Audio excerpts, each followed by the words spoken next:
श्री जगन्नाथ बलदेव सुभद्रा महारानी की जय। श्री श्री राधा मदन मोहन की जय। श्री श्री राधा माधव की जय। श्री श्री गौरताय की जय। जगत गुरु श्रील प्रभुपाद की जय।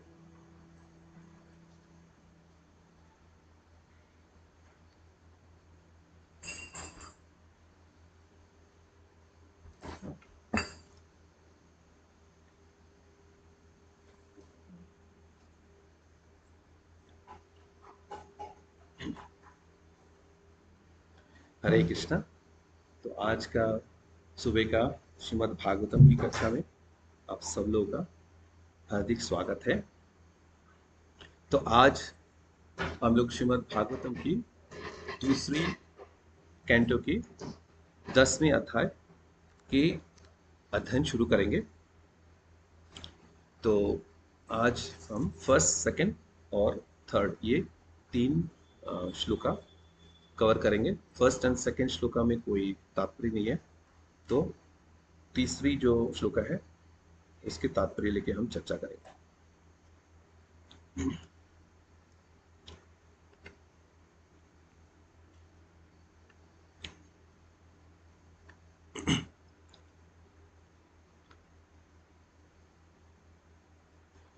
ओम नमः भगवते वासुदेवाय।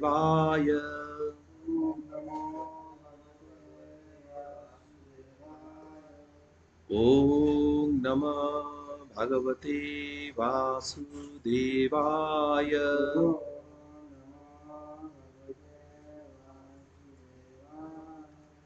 ओम नमः भगवते वासुदेवाय।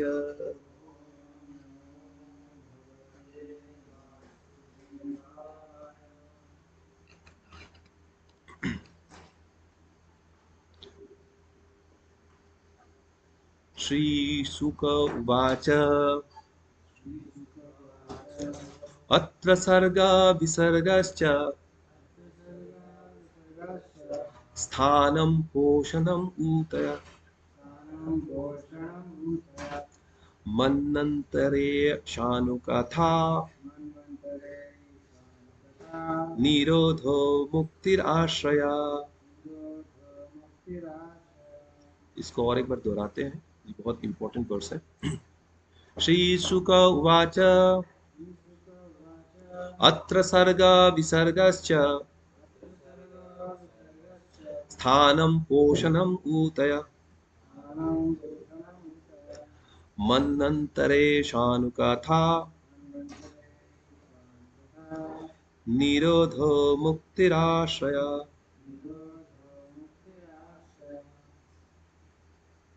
इसके बाद हम दूसरी वर्स में जाते हैं।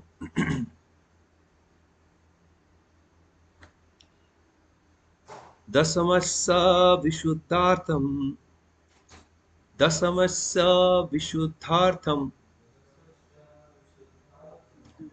नवनं यः लक्षणं वर्णयन्ति महात्मानः श्रुतेनार्थेन चाञ्जसा। दशमस्य विशुद्धार्थं नवनं यः लक्षणं वर्णयन्ति महात्मानः श्रुतेनार्थेन चाञ्जसा। इसके बाद तीसरी श्लोका है। भूतो मातृन्द्रियाधीयम्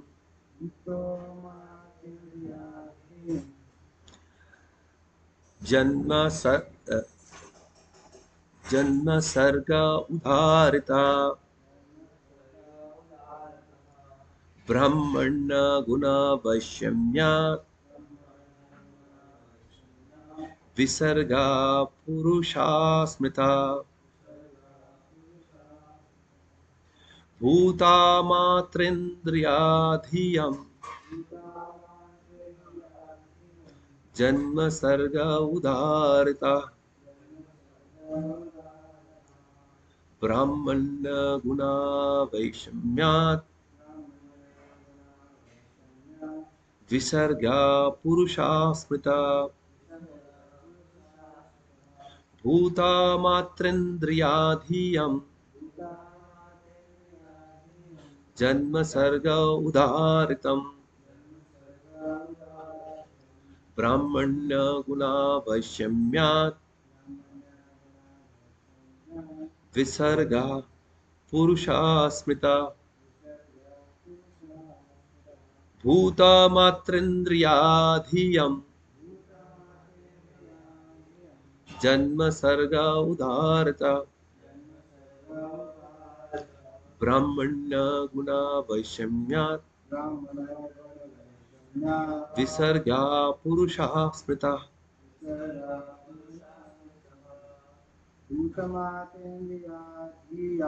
भूतमात्रेन्द्रियाधीयम् जन्म सर्ग उदाहृता ब्राह्मण गुण वैषम्यात् विसर्गाः पुरुषा स्मृता भूतो मात्रेन्द्रियाधीयम् जन्म सर्ग उदाहृता ब्रह्मण्यो गुण वैषम्यात् विसर्गा पुरुषा स्मृता भूतो मत्रेन्द्रियाधीयम् ज्ञान जन्म सर्ग उदाहृता ब्रह्मण्य गुण वैषम्यात् विसर्गा पुरुषा स्मृता।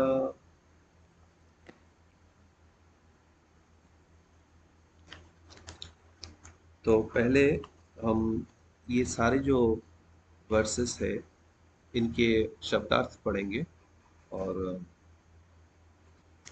अनुवाद, उसके बाद तीसरे श्लोक का तात्पर्य पढ़ेंगे। तो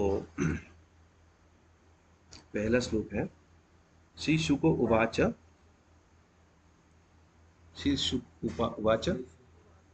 श्रील सुखदेव गोस्वामी ने कहा, अत्र इस श्रीमद् भागवतम में सर्ग ब्रह्मांड की उत्पत्ति का वर्णन, विसर्ग उप उत्पत्ति का वर्णन, च भी स्थानम ग्रहमंडल, पोषणम संरक्षण, ऊतय सृष्टि की प्रेरणा, मन्वंतर मनु का परिवर्तन, ईशा अनुकथा ईश्वर का विज्ञान, निरोध श्री भगवान के धाम को वापस जाना, मुक्ति मुक्ति आश्रय आधार। अनुवाद शिला प्रभुपाद द्वारा शिला प्रभुपाद की जाए। शिला सुखदेव गोस्वामी ने कहा, इस श्रीमद् भागवतम में 10 विभाग है जो ब्रह्मांड की उत्पत्ति, उपसृष्टि, लोक लोकांतर, श्री भगवान द्वारा पोषण, सृजन की प्रेरणा, मनु के परिवर्तन, ईश्वर का विज्ञान, अपने घर भगवत धाम वापस जाना, मुक्ति तथा आश्रय से संबंधित है। उसके बाद दूसरी श्लोका दशमस्य दोहराइए पीछे। 10वें आश्रय का विशुद्धि एकमात्र अर्थम कारण, नवानाम अन्य 9 को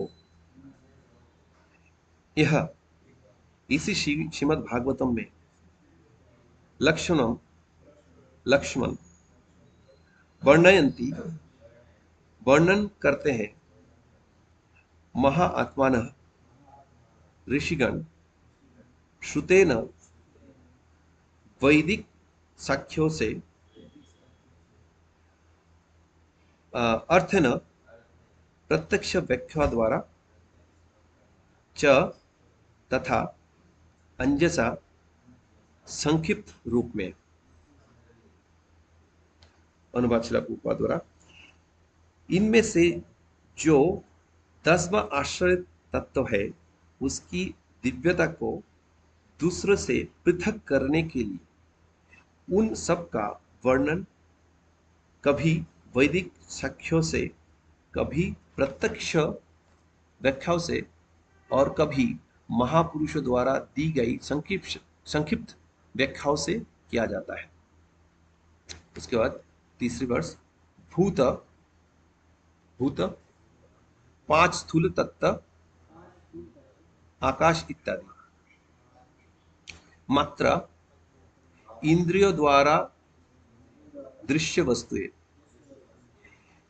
इंद्रिया धियम मन, जन्म उत्पत्ति, सर्ग प्राकट्य उदाहरित सृष्टि कहलाती है। ब्राह्मण प्रथम पुरुष ब्रह्मा का गुण वैषम्य प्रकृति के 3 गुणों की अंतःक्रिया से विसर्ग दोबारा सृष्टि पौरुष चेष्टाएं स्मृत कहलाती है। अनुवाद शिला प्रभुपाद द्वारा। पदार्थ के 16 प्रकार अर्थात 5 तत्व पृथ्वी जल अग्नि वायु तथा आकाश ध्वनि रूप स्वाद गंध स्पर्श तथा नेत्रकान नाक जीव त्वचा एवं मन की तात्विक सृष्टि स्वर्ग कहलाती है और प्रकृति के गुणों की बाद की अंतक्रिया विसर्ग कहलाती है। तात्पर्य शिला प्रभुपाद द्वारा। शिला प्रभुपाद की जय। श्रीमद् भागवतम के 10 विभाग के लक्षणों की व्याख्या के लिए लगातार 7 श्लोक आए हैं। इनमें से प्रथम प्रस्तुत श्लोक 16 तत्व तथा पृथ्वी जल इत्यादि की 7 भौतिक बुद्धि तथा मन से बने भौतिक अहंकार की प्राकट्य को बताते हैं। इसके पश्चात की सृष्टि प्रथम पुरुष एवं गोविंद के अवतार महाविष्णु को उपयुक्त 16 शक्तियों की प्रतिक्रियाओं का फल है। जैसा कि ब्रह्म संहिता में ब्रह्मा ने बाद में कहा था, ये कर्णार्णवजले भजति स्म योगा निद्रम अनंत जगनंद स्वरूपा आधार शक्तिम अवलंब्य परम समुक्तिम गोविंदम आदि पुरुषम तमहम भजामि। गोविंद भगवान श्री कृष्ण का प्रथम पुरुष अवतार महाविष्णु कहलाते हैं। ये योग निद्रा में रहते हैं और इनके दिव्य शरीर के प्रत्येक रोम छिद्र में असंख्य ब्रह्मांड स्थित रहते हैं। जैसा कि पिछले श्लोक में कहा गया है, पूर्ण पुरुषोत्तम भगवान की विशिष्ट शक्तियों की प्राकट्य से ही श्रुतेन अर्थात वैदिक निर्देशों से ये सृष्टि संभव हुए है।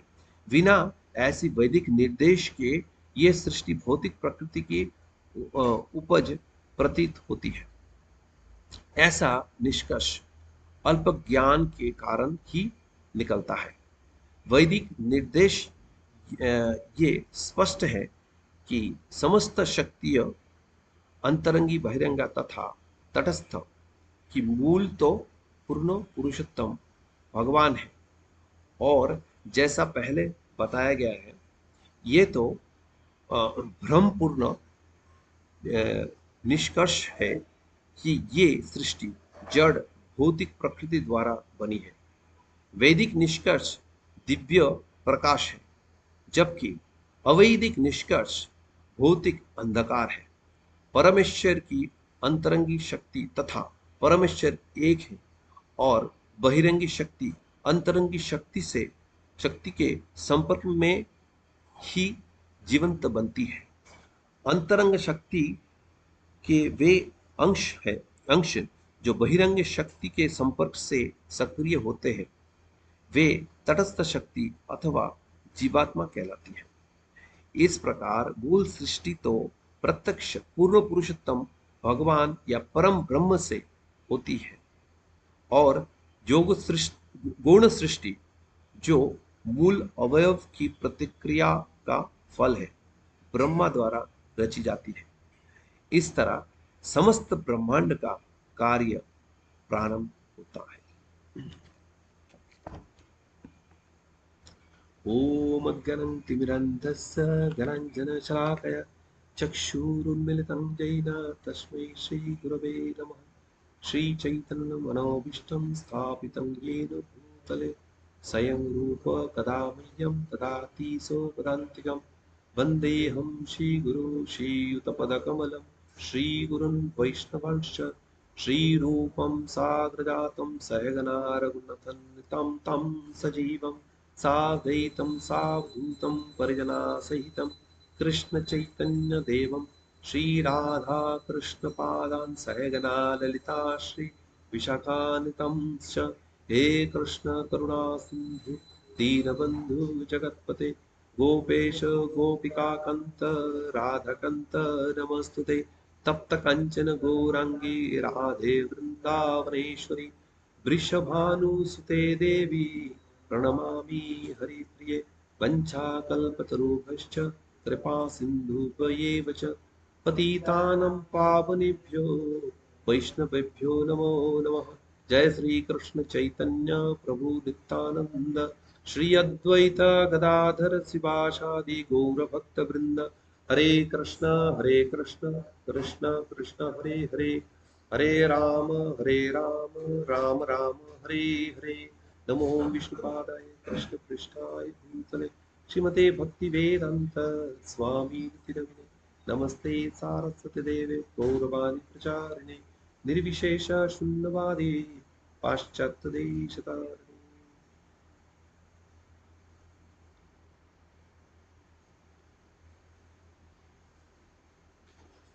हरे कृष्ण। तो दूसरे कैंटो की नवम अध्याय के बाद अभी हम 10वें अध्याय में हैं। तो नवम अध्याय में हमने देखा कि भगवान ने ब्रह्मा जी को चतुश्लोक बताए थे, 4 एसेंशियल वर्सेस। चतुश्लोकी भागवतम भगवान ने ब्रह्मा जी को बताए थे। ये जो चैप्टर है इसमें बताया गया है कि श्रीमद् भागवतम सभी प्रश्न का उत्तर है, ये इसका शीर्षक है। तो ब्रह्मा जी को श्री श्री जगन्नाथ बलदेव सुभद्रा की जय, श्री श्री राधा मदन की जय, श्री श्री गोविंदा। ब्रह्मा जी को ये जो ज्ञान प्राप्त हुआ भगवान से, उसके बाद ब्रह्मा जी नारद मुनि को ये ज्ञान प्रदान कर रहे हैं। तो ब्रह्मा जी क्यों नारद मुनि को ये ज्ञान प्रदान कर रहे हैं?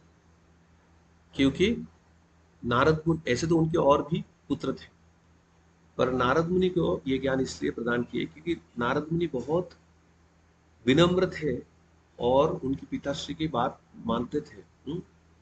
और उनके व्यवहार बहुत सुंदर था, अच्छा था। तो इसलिए ब्रह्मा जी उनके ऊपर बहुत प्रसन्न थे।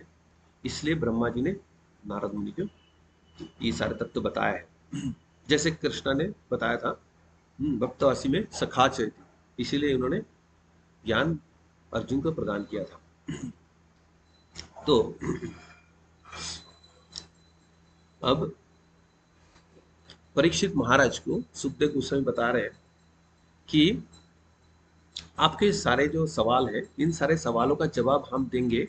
ये 4 जो श्लोका है, मूल श्लोका है, इनके आधार पे आपके सारे सवालों का हम जवाब देंगे। और उसके बाद ये ज्ञान नारद मुनि ने व्यासदेव को प्रदान किया था। तो इसके साथ नवम अध्याय का अंत होता है। अब 10वें अध्याय में आते हैं। तो जैसे कि हम जानते हैं, इसके पहले थोड़ी सी बात, जैसे हम जानते हैं व्यासदेव ने वेदों का संकलन किया था, उन्होंने लिखा था वेदों को। उसके पहले सारे श्रुति से हम और जो हमारे पूर्व पुरुष लोग हैं वो लोग सुनते थे, समझते थे, याद रखते थे। एक बार सुन के याद रखते थे, नहीं तो मुश्किल से 3 बार, मुश्किल से 3 बार तक सुन के पूरी वेद के ज्ञान को याद रखते थे।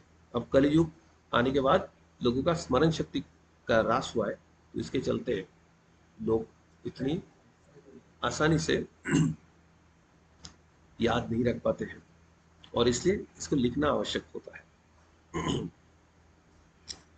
तो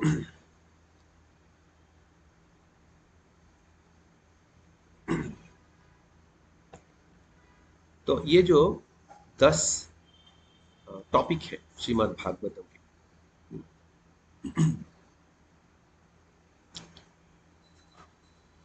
तो इसके बारे में बाकी और एक्सप्लेनेशन पहले की 7 श्लोकों में किया गया है, दसम अध्याय।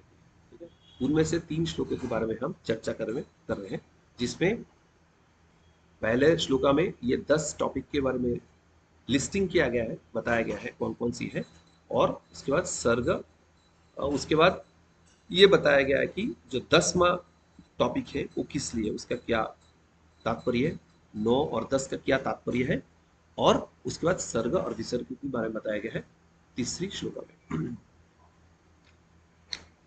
तो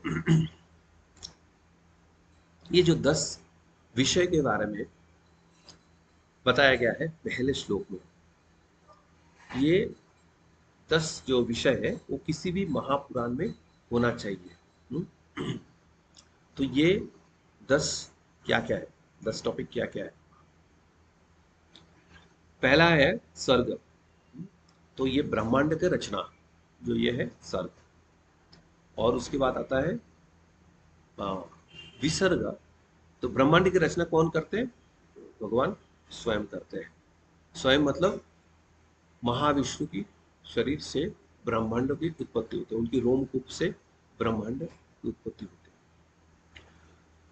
उसके बाद होता है सब क्रिएशन और उपसृष्टि, जिसको विसर्ग कहते हैं। विसर्ग जब होते हैं तब तक मोड्स आ जाते हैं पिक्चर में, जिसे हमने देखा है भगवान की दृष्टि से, जिससे काल शक्ति और मोड्स जो है एक्टिवेट हो जाते हैं, गुण जो एक्टिवेट हो जाते हैं, और उसके चलते उपसृष्टि होते हैं। ये सारे जो तत्वों के बारे में हम पढ़ेंगे, उन तत्वों की प्रतिक्रिया से उपसृष्टि का रचना होते हैं। उसके बाद जो भगवान हमें संरक्षण प्रदान करते हैं। तो इसके पहले प्लानिटरी सिस्टम, स्थानम। प्लानिटरी सिस्टम हम जानते हैं 14 भुवन बोलते हैं, 14 प्लानिटरी सिस्टम, राइट। इसके पहले हमने देखा है ये 14 प्लानिटरी सिस्टम के बारे में बताया गया है, पहले की अध्याय में हमने देखे। तो ये सारे बताने का कोई उद्देश्य है, वो क्या उद्देश्य है वो भी हम चर्चा करेंगे। तो ये स्थानम, अलग अलग स्थान है, अलग अलग प्लानिटरी सिस्टम है।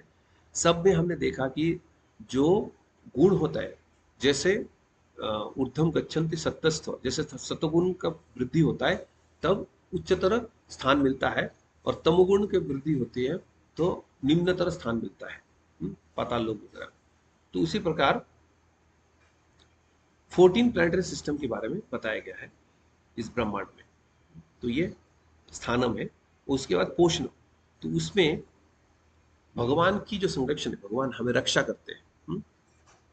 परित्राण साधनम विनाशाय चतुष्कृतम, जो बताते हैं, तो रक्षा करने के लिए आते हैं भगवान। तो ये भगवान का प्रोटेक्शन जो है इसको पोषणम बोलते हैं। उसके बाद सृष्टि की जो प्रेरणा है, उदय, सृष्टि की प्रेरणा, ब्रह्मा जी भी ऐसे प्रेरणा लेते हैं भगवान से, उदय। उसके बाद मनंतर, मनु की एक के बाद एक जो मनु आते हैं, मनंतर, इसके बारे में चर्चा किया गया है श्रीमद् भागवतम में। उसके बाद ईशानुकथा, भगवान के बारे में जो विज्ञान है उसके बारे में चर्चा किया गया है। उसके बाद निरोध, निरोध का मतलब back, going back to God है, भगवत धाम वापस जाना, जो हमारे अपनी घर है उसमें वापस जाना है। और नवम टॉपिक क्या है, 9th वाला, लिबरेशन, मुक्ति। और आखिरी है आश्रय, भगवान के आश्रय, जिसको समम कहते हैं। तो ये 10 विषय के बारे में श्रीमद् भागवतम में चर्चा गया है, और कोई भी महापुराण हो उसमें ये 10 विषय होना चाहिए। ठीक है।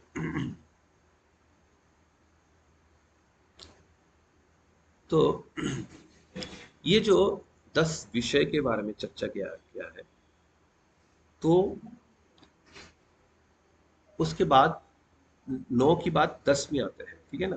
तो ये 9 क्यों है और 10 के साथ उसका क्या रिश्ता है, तो इसके लिए ये बताया गया है कि दूसरी श्लोक में। यहाँ पे बताया गया है कि परम आश्रय की दिव्यता को अन्य से, ये अन्य जो नौ है, अन्य से पृथक करने के लिए उन सबका वर्णन कभी वैदिक अनुमान द्वारा, कभी प्रत्यक्ष व्याख्या द्वारा तथा कभी महान ऋषियों द्वारा दिए गए संक्षिप्त व्याख्याओं द्वारा किया जाता है। तो ये जो 9 टॉपिक के बारे में पहले डिस्कस किया, 9 विषयों के बारे में डिस्कस किया है, 10वीं जो विषय है उसमें 10वीं विषय को उनमें से अलग करने के लिए इनके बारे में भी बताया गया है। तो अब कोई कह सकता है कि अच्छा 10 विषय के बारे में बताया गया है, तो इसका मतलब है कि ऐसा तो नहीं कि 10 प्रकार के शास्त्र बन गए, 10 अलग अलग विषय के बारे में आप चर्चा कर रहे हो, लग रहा है कि सबके अलग अलग महत्व है। तो इसका मतलब तो ये होगा ना कि 10 प्रकार के शास्त्र बन गए। बोले नहीं, ऐसा नहीं। तो ये 10वां जो विषय है उसको सारे 9 विषय से अलग करने के लिए ये बताया गया है। तो अभी जो टीका है श्रीधर स्वामी द्वारा, पूजनीय श्रीधर स्वामी द्वारा, तो उन्होंने ये बताया है, ये दूसरे श्लोक की टीका में बताया है, यदि कोई कहे कि अर्थों की भिन्नता के कारण शास्त्रों का भेद होगा तो ऐसी बात नहीं है। उपरोक्त 10 अर्थों में जो अंतिम 10वां आश्रय तत्व है उसी के विशुद्धार्थ अर्थात तत्व ज्ञान के लिए अन्य नव विषय का यहाँ निरूपण किया गया है। ये जो विशुद्धार्थ मतलब ये दूसरी अर्थ में हम समझते हैं कि विशुद्ध प्यूरिफिकेशन, जो विशुद्ध, ये वो विशुद्धार्थ नहीं है, ये मतलब उसको अलग करने के लिए ये अर्थ है। इन 10 विषय में से केवल 10वां ही तत्व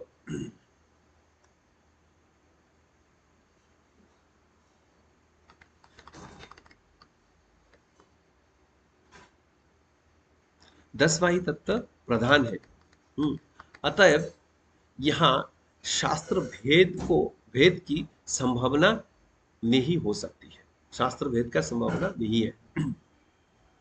यदि कोई यह कहे कि यहाँ एक तत्व की प्रधानता प्रतीत नहीं होती है तो इस पर कहते हैं श्रुतेन, अर्थात श्रुतियों आदि के स्थान में श्रुति के द्वारा तथा विभिन्न आख्यानों में तात्पर्य वृत्ति के द्वारा भी इस अर्थ का वर्णन महात्माओं ने साक्षात किया है। अंजसा पर अंजसा पद का अर्थ साक्षात है। ठीक है, तो जगत में हम जो देखते हैं जरूरी नहीं कि वही सच हो, इसलिए हमें शब्द प्रमाण का आश्रय लेना पड़ता है। तो इसलिए शास्त्र का हमें शरण लेना पड़ता है। तो शास्त्र में बताया जाता है कि व्हाट इज व्हाट, उससे हमें पता लगता है कि सही क्या है, गलत क्या है।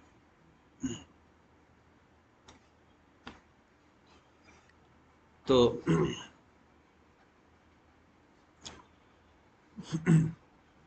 साक्षात जो शब्द इस्तेमाल किया गया है यहाँ पे, इसका अर्थ क्या है? इसका अर्थ यह है कि जो भगवान की स्तुतिकरण हुआ है बड़े बड़े आचार्य द्वारा, अथॉरिटीज द्वारा, जैसे विदुर जी करते हैं, स्तुति करते हैं, तो उसको साक्षात बताया गया। तो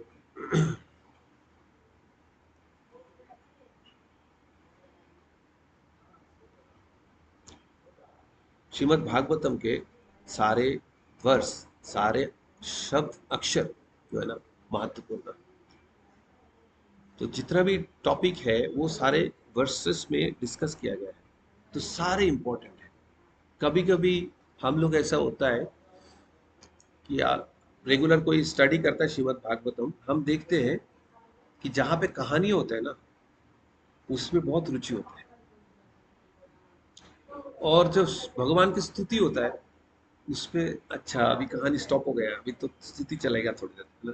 तो कुछ कुछ लोग सोचते हैं अरे स्तुति के बाद अगले कहानी में चलते हैं। और एक विषय होता है मनंतर जैसा, है ना, मनु के वंश के बारे में बताया जाता है। इसके पुत्र ये है, इसके इतने पुत्र थे, ऐसे ऐसे करके ना लंबी वंश परंपरा के बारे में बताया जाता है। तो कभी कभी लोग सोचते हैं अरे ये क्या है, कोई सोच सकता है कि बोर हो रहे हैं ऐसे। तो बात है कि ये वंश परंपरा बताया गया कि किसके पिता कौन है, किसका पुत्र कौन है, कि कोई ऐसे करते करते बीच में एकदम से भगवान की कोई अवतार आ जाएंगे या भगवान के कोई परम भक्त मिल जाएंगे आपको। तो इन्हीं को ढूंढने के लिए, ये किस तरह से रिलेटेड है सब कुछ, ये ढूंढने के लिए, और किस तरह से बाकी समाजों में इन्होंने प्रभाव फैलाया है, ये सब जानने के लिए हमें ये जानना आवश्यक है कि ये मनंतर कैसे है और वंश परंपरा कैसे है। तो इसलिए सारी जो चीजें इंपॉर्टेंट है, और स्तुतिया द्वारा ये जो बताया गया, स्तुतिया साक्षात, तो ये बड़े बड़े महान व्यक्तित्व जो है, भगवान के भक्त लोग, परम भक्त है, उन लोगों ने स्तुतिया किया, उनसे हमें भगवान के तत्व के बारे में पता लगता है। सो शिला विश्वनाथ चक्रवर्ती ठाकुर सनातन दर्शनी में बताते हैं कि यह अर्थभेद से शास्त्र भेद ही भेद हो जाएगा। यदि ये शंका हो तो ये श्लोक कहते हैं 10वें विषय आश्रय के बारे में किसी भी अन्य अर्थ के साथ मिश्रित ना होकर सत्य का ज्ञान प्रदान करने के लिए भक्तों भक्तों ने भक्त 9 विषय की प्रकृति का वर्णन करते हैं। अन्य वस्तुएं जिन्हें आश्रय की रूप में बाहर रखा गया है उनमें स्वर्ग और नरक शामिल है। ये स्वर्ग अलग है, जो नॉर्मल स्वर्ग समझते हैं, स्वर्ग और नरक शामिल है जो केवल जीवों की गंतव्य है, जो सर्वोच्च भगवान द्वारा निर्धारित है। ये स्थान इंगित करते हैं कि केवल जीवों की शरीर ही सृष्टि और विनाश की अधीन है। तो ये स्वर्ग और नरक के बारे में जब हम समझते हैं, कई धर्मों में भी ऐसे बताया जाता है कि आप ऐसे ऐसे करोगे, हमारे रिकमेंडेशन आप मानोगे, तो आपको आपको स्वर्ग प्राप्ति होगा। और आमतौर पे जो लोग बोलते हैं स्वर्गवासी सच एंड सच पर्सन, ऐसे बोलते हैं ना, भक्त लोग थोड़ा अपने आप को वोकेबुलरी को थोड़ा प्यूरिफाई कर लेते हैं, करेक्ट कर लेते हैं। नहीं तो स्वर्गवासी सच एंड सच पर्सन, वो चाहे कितना भी पापी हो, मरने के बाद बोलते हैं स्वर्गवासी सच एंड सच पर्सन, ऐसे बोलते हैं। बोलते हैं हाँ स्वर्ग गया है, वहीं पे बैठे रहेंगे, जैसे वही परमानेंट डेस्टिनेशन। नहीं तो कोई बोलते हैं अरे उनको पितृलोक की प्राप्ति होगी, जैसे पितृलोक गए वही बैठे रहेंगे इटर्निटी के लिए। और ये भी पापाचारी अगर कोई है तो नरक में गया है, ऐसा नहीं कि नर जो बोलते हैं ना दूसरे धर्म में वैसे बोलते हैं कि हमारे बात नहीं मानोगे तो गो टू हेल, जैसे हेल में गए बस यहीं पे बैठ गए इटर्निटी के लिए। कोई भी परमानेंट नहीं है, क्योंकि जब आ, ब्रह्मा जी की रात होते तो 14 में से 10 प्लेनेटरी सिस्टम की विनाश हो जाते हैं, स्वर्ग लोक तक सारे विनाश हो जाते हैं। तो ये कोई भी परमानेंट शेल्टर नहीं है। ये बात श्रीमद् भागवतम बताते हैं, वैदिक शास्त्र बताते हैं, बाकी जगह आपको ये नहीं मिलेगा। तो लोगों को ये पता ही नहीं होता स्वर्ग के आगे भी कोई होता है, कुछ होता है। तो ये हमारे डेस्टिनेशन हो सकता है टेम्पररी फॉर सम टाइम, क्योंकि क्षीणे पुण्य वर्तले के विशांति, और अपने सत्वगुण को बढ़ाया, ब्रह्मलोक में पहुंच गए, तब भी आप ब्रह्म भुवन के पुनरावर्तन अर्जुन। तो ये हमारा आश्रय है ही नहीं, है ना। हम क्या सोचते हैं, आमतौर पे लोग सोचते हैं ये देश में चले जाएंगे, वहां पे बहुत डेवलप्ड कंट्री है, वहां जाके आश्रय ले लेंगे। अरे भाई वहां पे जो तकलीफ है उसके बारे में तो पता पहले से ही होगा, बाद में और पता लगेगा। इतने तकलीफ स्वर्ग में नहीं है, और ब्रह्मलोक में तकलीफ और कम है, पर वहां पे भी तो तकलीफ है। जन्म मृत्यु का चक्कर से आप बच नहीं सकते हो, तो आपको आश्रय कहाँ मिला? आपका ये शरीर जो है इसका विनाश तो होना है, हुँ? पर आत्मा का विनाश नहीं होता। हुँ? न हन्नते हन्न माने शरीर। आत्मा का विनाश नहीं होता, शरीर का भले ही विनाश हो जाए, आत्मा का विनाश नहीं होता। तो ये असली शेल्टर नहीं है। स्वर्ग, नरक, ब्रह्मलोक, ये असली शेल्टर नहीं है। तो परम धाम कौन है? भगवान की धाम, भगवत धाम, वो परम धाम है, वो ही असली शेल्टर है। तो ये सारी चीज बताने के बाद जब आपको लगेगा अरे कोई तो रास्ता है नहीं, क्या करे, कहाँ जाए, असली आश्रय जो है भगवान के धाम, वहां जाना है। जत गत्वा ना निवर्तन्ते तद्धम परमम भव। हम्म, हम्म, भगवान के धाम वापस, भगवान भगवान के धाम से वापस हम नहीं आएंगे, वो हमारे असली शेल्टर है। तब किसी के मन में क्या आएगा कि वहां कैसे जाए, तब भक्ति की बात आएगी। इस तरह से, तो इस तरह से अलग अलग तरीके से चीजों को बताया गया है शास्त्रों में, अलग अलग एंगल से बताया गया है, इसलिए अलग अलग टॉपिक की आवश्यकता है। जब आप पूरी फ्रस्ट्रेट हो जाओगे, ये 9 टॉपिक समझ के फ्रस्ट्रेट हो जाओगे, अगर भगवत धाम नहीं गया तो हमारा कोई गति नहीं है, तब आप भगवान के आश्रय लोगे, और आश्रय पूर्ण रूप से प्राप्त करने के लिए जो जो आवश्यकता है सब कुछ करोगे।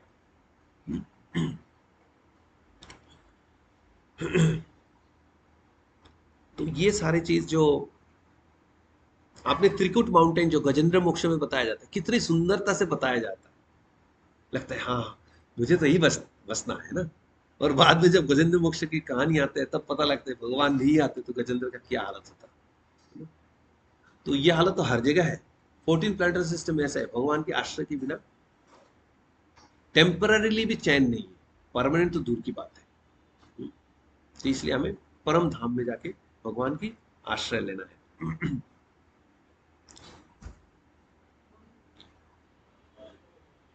हमारा मन में एक बहुत ऐसे भाव आ सकता है, अरे मेरू माउंटेन देखो, सोने से बनी हुई है, हम सोने के पीछे भागते, उतना सोना मिल जाए तो क्या चाहिए। अरे भाई उतना सोना मिलने के बाद भी चैन मिलेगा क्या आपको? नहीं मिलेगा।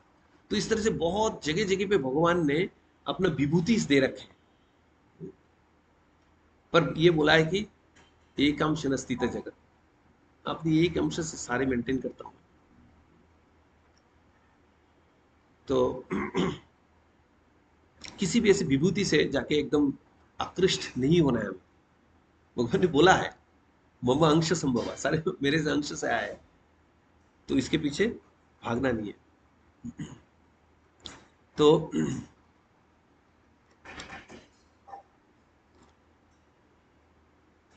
अर्जुन ने खुद बोला ये परम धाम, तो ये परम धाम में हमें जाने के लिए कोशिश करना चाहिए। तो 2 शब्द आता है, अकिंचनतम, जब शरणागति की हम बात करते हैं उसमें 2 शब्द आता है, अकिंचनतम, अनन्य गतित्वम। अकिंचनतम का मतलब है हे भगवान, आप छोड़ के मेरे और कोई भौतिक शेल्टर है ही नहीं। हम्म, ये आपका बाकी सारे टॉपिक में ये पता लग जाएगा। और खासकर जब ईशानु कथा में आओगे तब आपको ये भी पता लगा अनन्य गतित्वम, कि भगवान आप अकेला ही मेरे स्पिरिचुअल शेल्टर हो, आप छोड़ के और कोई मेरा स्पिरिचुअल शेल्टर भी नहीं है। पहले तो मेटेरियल शेल्टर की बात करते हैं, अब स्पिरिचुअल शेल्टर की बात करते हैं। इसलिए सर्वधर्मन परित्यज्य माम एकम शरण, सिर्फ भगवान की शरण लेना, अनन्य गतत्व। तो ये 10वां विषय को अलग करने के लिए सारे 9 विषय के बारे में बताया गया है। जैसे हमने सुना है, जैसे पहले कैंटो की 3री अध्याय की जो अलग अलग भगवान की इनकारनेशन के बारे में बताया जाता है, संक्षिप्त संक्षिप्त में बताया जाता है एक श्लोक में, और उसके बाद बताया जाता है इति चमसकलापुप्सुम कृष्णस्तु भगवान से इंद्रादि विकुलम के दृढ़ांति युगे युगे। तो सर्वाश्रय कौन है? भगवान स्वयं कृष्ण है।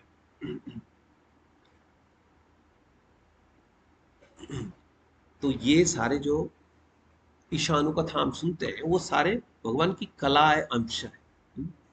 उपरोक्त सभी अवतार या तो भगवान के पूर्ण अंश है या पूर्ण अंश के अंश, किंतु भगवान श्री कृष्ण आदि भगवान है। जब भी नास्तिक द्वारा कोई उपद्रव उत्पन्न होता है, ये सभी ग्रहों पर अवतरित होते हैं। भगवान आस्तिकों की रक्षा के लिए अवतार लेते हैं। तो भगवान जो है, इसके अंदर ही आपको टॉपिक मिल जाएंगे, सभी ग्रहों में आते हैं। तो ये स्थान के बारे में पता लगे, पोषण रक्षा करते हैं, ये पोषण के बारे में पता लगता है। और सर्वाश्रय है, सभी अवतार भगवान से आते हैं, ये भी पता लग गया। तो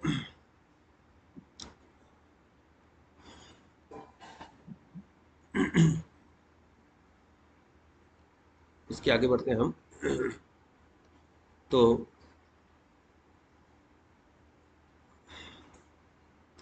जैसे हमने भगवत गीता में देखा है, वेदेश्च सर्वैर अहमेव वेद्यो, सारे वैदिक ज्ञान जो हम प्राप्त करते हैं उसका उद्देश्य एक ही होता है, भगवान को जानना। तो इस प्रकार ये सारे 9 विषय के बारे में आप जानोगे तब पता लग जाएगा भगवान की आवश्यकता सर्वाश्रय के रूप में क्या है हमारे लिए। भगवान कौन है तब तो हम जान जाएंगे, और तब जाके भगवान की हम भक्ति करेंगे।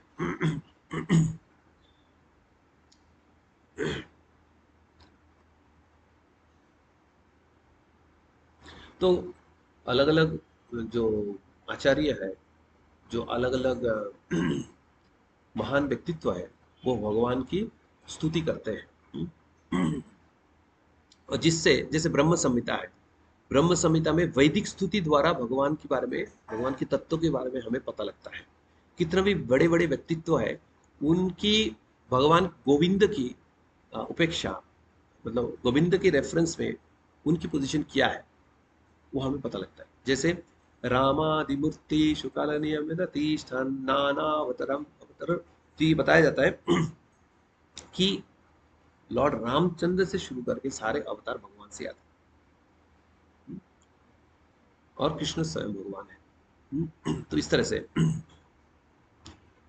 सो सर्व कारण कारण, सारे कॉज की कॉज है।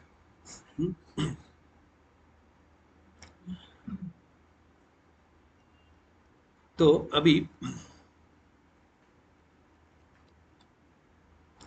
तीसरी श्लोका जो है, इसमें 16 तत्व के बारे में बताया गया है। वो 16 तत्व कौन है कि जो 5 स्थूल तत्व है, पृथ्वी आकाश जल वायु अग्नि, है ना, ये सब जो है 5 स्थूल तत्व है।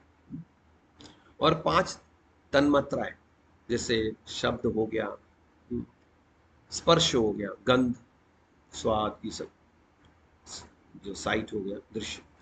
तो ये जो है 5 तन्मात्रा, ये जो फॉर्म हो गया, मतलब ये 5 तन्मात्र हो गया, ठीक है। और उसके बाद हमारे जो 5 ज्ञानेंद्रिय हो गए, नाकांत, ये जो 5 ज्ञानेंद्रिय, और साथ में मन षष्ठानी इंद्रिया, तो इस प्रकार 16। तो ये 16 की सृष्टि होता है शुरुआत में, जिनको सर्ग कहते हैं, भगवान करते हैं। और उसके उपरांत उससे विसर्ग आते हैं, सेकेंडरी क्रिएशन आता है, उप सृष्टि आता है। तो स्वर्ग आते हैं महाविष्णु के शरीर से। तो उसके बाद ये महाविष्णु कौन है? महाविष्णु गोविंद से आते हैं, expansion of expansion of expansion, ऐसे करके जो भौतिक जगत में पहला एक्सपेंशन है वो है महाविष्णु। तो ब्रह्म संहिता में बताया जाता है, ये करणार्णव जले भजति स्म योगा, निद्रम अनंत जगदंद सरोमकूपा, आधार शक्तिम अवलंब्य परम समूर्तिम, गोविंदमादि पुरुषम तमहम भजामि।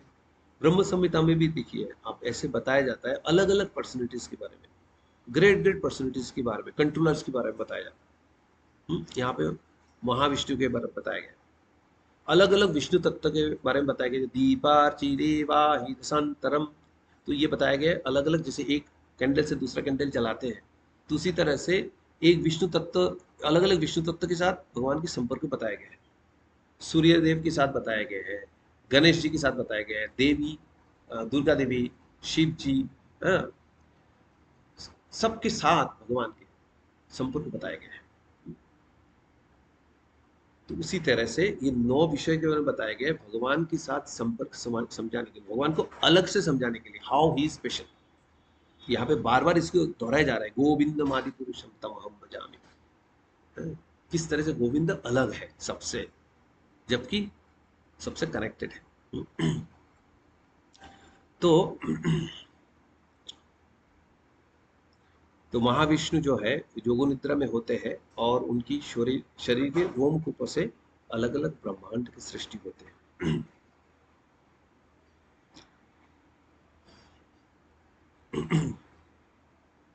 तो जैसे बताया गया दूसरी श्लोक में, श्रुतेना, जो श्रुति से हम भगवान को समझते, भगवान के तत्व के बारे में हम समझते हैं। ये ब्रह्म संहिता में हम देख रहे हैं किस प्रकार श्रुति से हम भगवान के तत्व के बारे में, भगवान की ज्ञान, भगवान के बारे में हम कैसे ज्ञान प्राप्त होता है। तो ये ब्रह्म संहिता जो है लॉर्ड चैतन्य महाप्रभु ने साउथ इंडिया यात्रा की दौरान जो 2 ग्रंथ लाए थे, एक कृष्ण करणामृत बिल्वमंगल ठाकुर द्वारा लिखी गई और एक ब्रह्म संहिता। ये कितनी आवश्यक थी, चैतन्य महाप्रभु ने कितनी बड़ी ध्यान, ऐसे बहुत सारे ध्यान तो दिए हैं, ये भी कितनी कृपा है उनकी, ये दोनों ग्रंथ प्रदान किए हम लोग को, जिसमें एक में रस और एक में तत्व का ज्ञान हमें प्राप्त होता है, मतलब प्राइमरीली बेसिकली। तो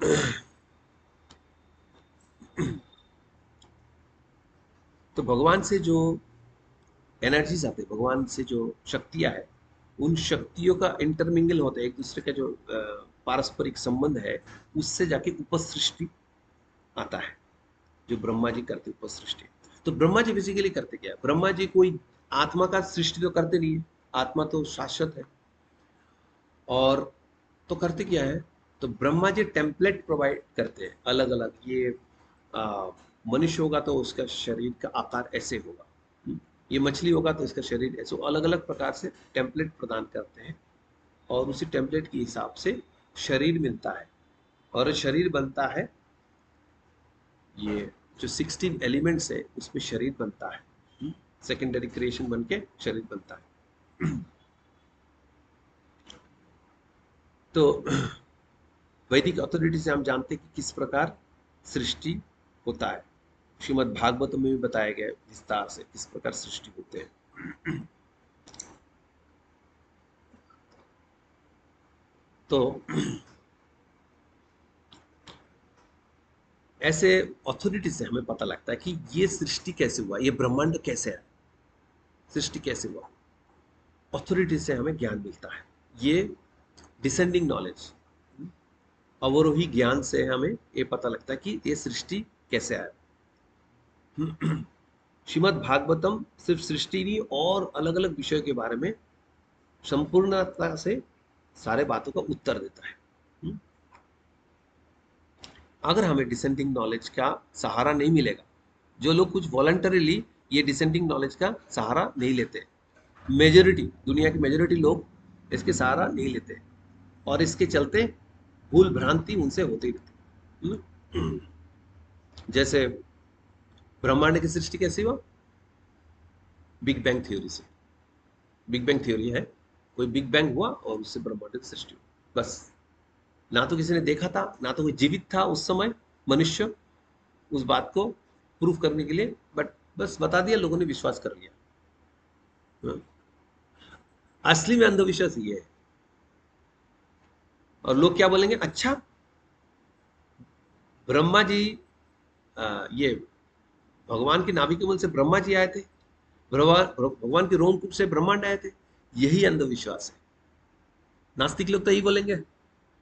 असली अंधविश्वास है कि बिग बैंग थ्योरी, किसी ने नहीं देखा, किसी ने कुछ नहीं, बस अनुमान के आधार पे कल के डेट में वो चेंज हो जाएगा, वो और कोई साइंटिस्ट आएगा और किसी तरह की सोचेगा, माया या अपहरित ज्ञान, जिस तरह माया अपहरण करेगा ज्ञान को, उसी हिसाब से अलग अलग तत्व आएगा उनके दिमाग से, भौतिक तत्व उसी हिसाब से बताएंगे।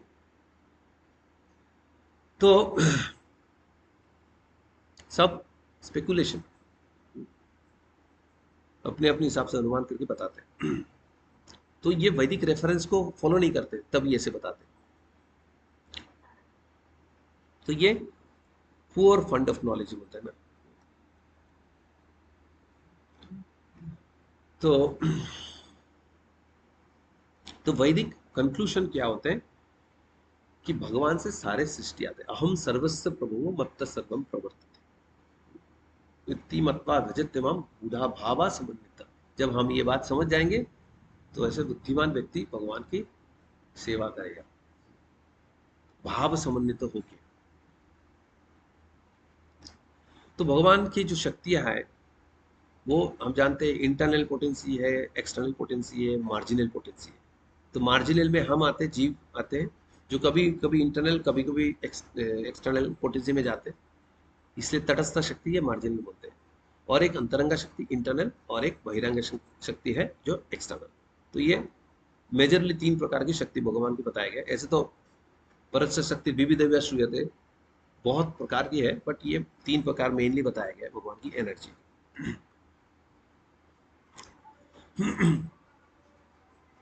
तो एक भ्रांति से लोग जो बोलते हैं ये सृष्टि का सृष्टि कैसे हुआ, ये भौतिक तत्व से आया, मैटर से आया है। जीव भी बोलेंगे मैटर से आया। तो हम हमेशा जानते हैं लिविंग एंटिटी से आता है, ऐसे नहीं कि मैटर से आया। बट लोग बोलेंगे नहीं नहीं, भौतिक तत्व से जीव भी आ गए। तो ये नास्तिक लोग ऐसे कहते हैं। तो प्रभुपाद तो चैलेंज देते हैं, आपको सारे इंग्रेडिएंट्स प्रोवाइड करते हैं, आप लेबोरेटरी में एक मच्छर बना के दिखाओ, जो मच्छर उड़ता भी है और बच्चा भी पैदा कर सकता है। पॉसिबल। तो भगवान की हाथ के बिना, भगवान की कृपा के बिना, भगवान के अनुमोदन के बिना एक पत्ता भी नहीं हिलता। एक पति पत्नी सृजन के लिए, हाँ, ये जो जैसे गर्भ में कोई स्त्री गर्भावस्था प्राप्त की, अच्छा,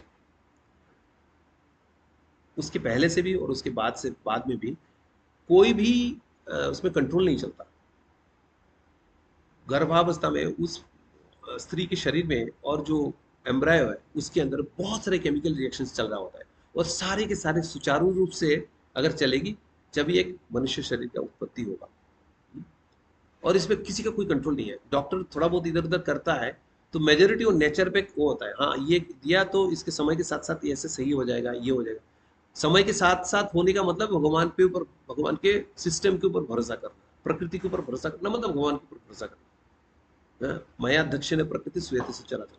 तो इस प्रकार पूरी तरह से हम इनडायरेक्टली भगवान के ऊपर ही आश्रय करते हैं। तो इस पहला श्लोक श्रीमद् भागवतम में बोला गया कि डायरेक्टली और इनडायरेक्टली। तो इनडायरेक्टली जिसको पता भी नहीं है, भगवान के ऊपर आश्रित है, कोई भी कंट्रोल नहीं चलता।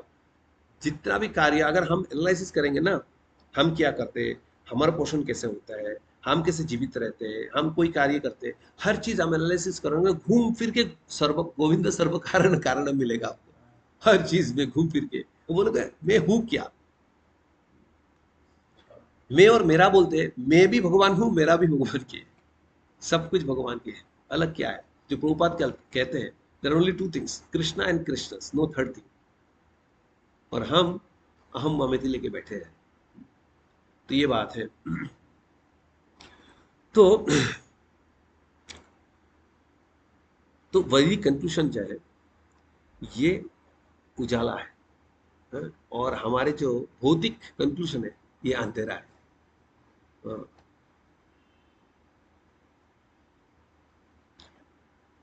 असोधमा सदगमय तमसमा ज्योतिर्गमय। तो वैदिक कंक्लूजन जो है एलिमिनेटिंग है। तो कोई भी वैदिक नॉलेज असत नहीं है, पर ये जो भौतिक ज्ञान असत ज्ञान होता है, ये डार्कनेस में होता है। क्योंकि वैदिक ज्ञान हमें सद्बुद्धि देता है आगे बढ़ने के लिए, हमारा एलिवेशन के लिए हमें मदद करता है भगवान की ओर बढ़ने के लिए। इसलिए बोलता है वैदेश सर्वेर अहमेव वेद्यो। आखिरी में भगवान को जानने के लिए हमें वैदिक ज्ञान प्राप्त करना होता है।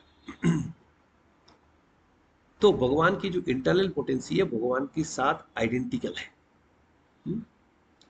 इसको एक अभी जो हाल ही में जन्माष्टमी में ये बताया गया है, दैवक्यम देवा रूपिण्यम, दैवक्यम देवा रूपिण्यम।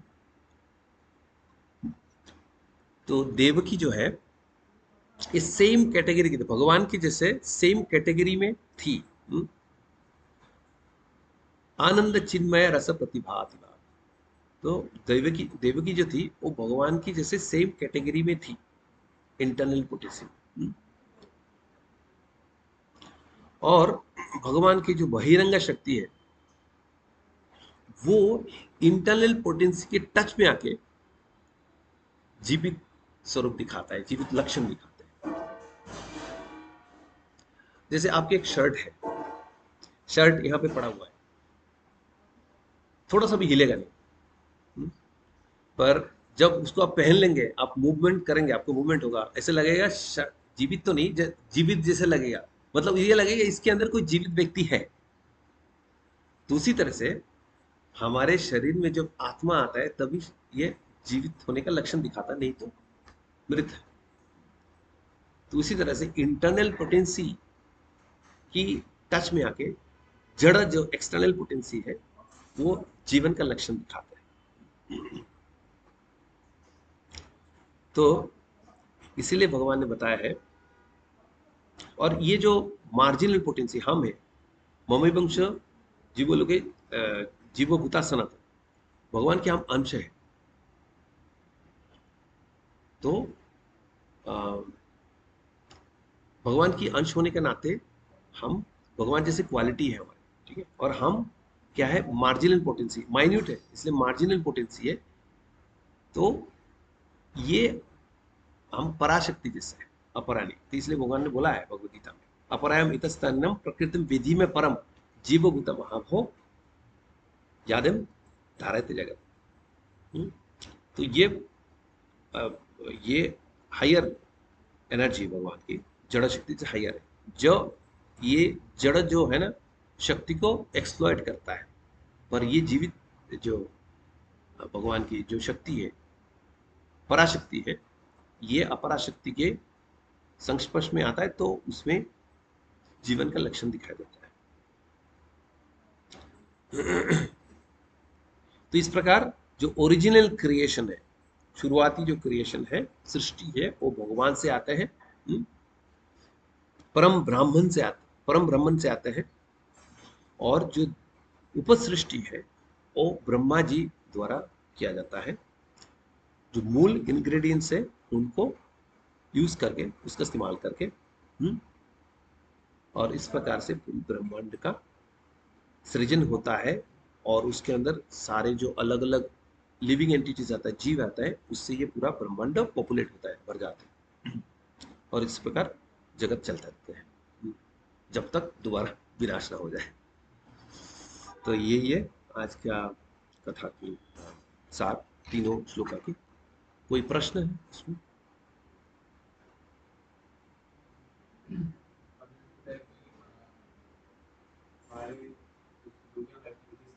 हाँ,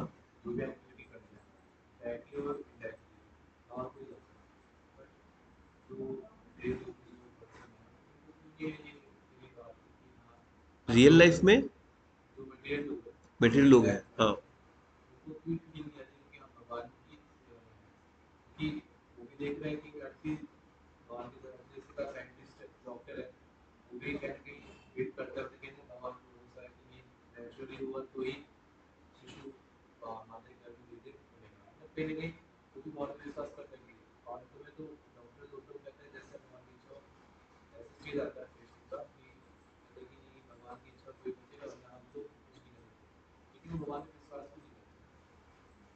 तो आपका प्रश्न ये है कि मटेरियल साइंटिस्ट है या जो भी कोई अथॉरिटी है वो बोलते हैं कि ये कार्य तो उनको अपना लिमिट पता लग जाता है, तो कहते हैं ये तो मेरे से पॉसिबल नहीं है, अगर भगवान की इच्छा होगा तो ये हो जाएगा, है ना। तो ये बात कहने के बाद भी भगवान पे उनका विश्वास क्यों नहीं होता, ये सवाल है ना। अच्छा, तो जैसे हम जानते हैं चार प्रकार की लोग भगवान के पास आते हैं: अर्थार्थी, जिज्ञासु, ज्ञानी। ठीक है ना। तो बात यह है कि सबके अलग अलग स्टेज होते हैं, कौन किस स्टेज में है उस पर डिपेंड करता है। जैसे अगर भक्ति है तो आप ये बोल सकते हो कि भक्ति में तो सब आते हैं और सबको पता है कि अगर शुद्ध भक्ति नहीं करोगे तो भगवान तक नहीं पहुंच सकते हो, तो शुद्ध भक्ति क्यों नहीं करते हो, आप बोल सकते हो ना। ठीक है ना। अच्छा, थोड़ा नीचे वो भगवान ने योगा लेटर बताया है 12 चैप्टर में, अब थोड़ा इमेजिन कर लो, योगा लेटर बताया है। अच्छा, तो उसी कंटेक्स्ट में थोड़ा और नीचे जाके बोलते हैं कि जो ये अर्थ जिज्ञासु चार प्रकार के लोग हैं, तो इनको तो पता है ये कब तक मांगते रहोगे, कब तक ये करते रहोगे, आ जाओ ना भक्ति में। नहीं आते ना। उनमें से कई लोग अपनी इच्छा की पूर्ति होने के बाद वापस चले जाते हैं। और बाकी जो कई लोग हैं उनको सुकृति भी चाहिए, कि अर्थ से जिज्ञासु सुकृति भी चाहिए उनको। वो सारी चीज नहीं होगा तो इकट्ठा नहीं होगा तो आएंगे नहीं भगवान के पास। जब ये सुकृत होते हैं ना, सुकृति मिलता है उनको, तो आर्तो क्या है, डिस्ट्रेस बहुत मिला है, दुख मिला है, और सुकृति साथ में है। तो जब दुख मिला है तब ये सोचेंगे भगवान की शरण लेते शायद कुछ हो जाए। अब सुकृति नहीं है सो, तो क्या होगा, दुख मिला है, इस जगत में भगवान के होते हुए भी इतना दुख मिलता है, भगवान को भूल ही जाते हैं। समझ रहे हैं? पूरा अपोजिट डायरेक्शन में भागेगा। जबकि उसके साथ दो लोगों के साथ एक ही घटना घट रहा होगा, समझ लो कि किसी के घर में किसी की मृत्यु हो गई, तो जो सुकृति वाले हैं तो आर्त बन के भगवान की शरण ले सकता है, और जो दुष्कृति वाले वो बोलेगा भगवान ने इसको उठा लिया, तो भगवान को हम बिलीव ही नहीं करेंगे। तो ऐसा है। तो किसका मनोभाव क्या है, किसने भक्त का संग किया है नहीं किया, माइंडसेट क्या है, कौन सी मोड का कारण, गुण संग सदा सद योनि जन्मासु। जिस प्रकार अलग अलग जोनी मिलता है, उसी प्रकार इसी ब्रह्मांड में अलग अलग लोग मिलते हैं, इसी गुणों के आधार पे। सतगुण बहुत ज्यादा होगा तो पूरा ब्रह्मलोक मिलेगा। तो किस गुण गुण में ऑपरेट कर रहे हैं उस पर डिपेंड करता है कि कितना भगवान की तरफ खुद बढ़ने की कोशिश करें। अब भगवान किसी भी व्यक्ति को चेंज कर सकते हैं अहेतु की कृपा से। जैसे अभी जो बात करें साधना सिद्ध जो भी है, अब कृपा सिद्ध की बात अगर करेंगे तो कुछ भी हो सकता है, भगवान किसी को भी भक्त बना सकते हैं तुरंत, वो अलग है, उसका फॉर्मूला ही अलग है। वो तो हम कह नहीं सकते, वो भगवान जानते हैं। तो कोई व्यक्ति भगवान की कृपा से एकदम से भक्ति में आने के बाद भी रह सकते हैं यहाँ पे, और उसके लिए अज्ञात सुकृति वो भी इन्वॉल्व है, भगवान कोई अपॉर्चुनिटी क्रिएट करते हैं जिससे उसको अज्ञात स्वीकृति मिल जाता है, उसके चलते भक्ति में आ जाता है। तो ऐसे कई सारी चीजें हैं। बट भक्ति में आना और भक्ति में ठहरना, ये कॉजलेस मर्सी है भगवान की, तभी हो पाता है। ये इसका कोई भौतिक कारण नहीं है, भौतिक कारण नहीं है। ठीक है। जगत गुरु शिला प्रभुपाद की जय, ग्रंथराज श्रीमद् भागवतम की जय।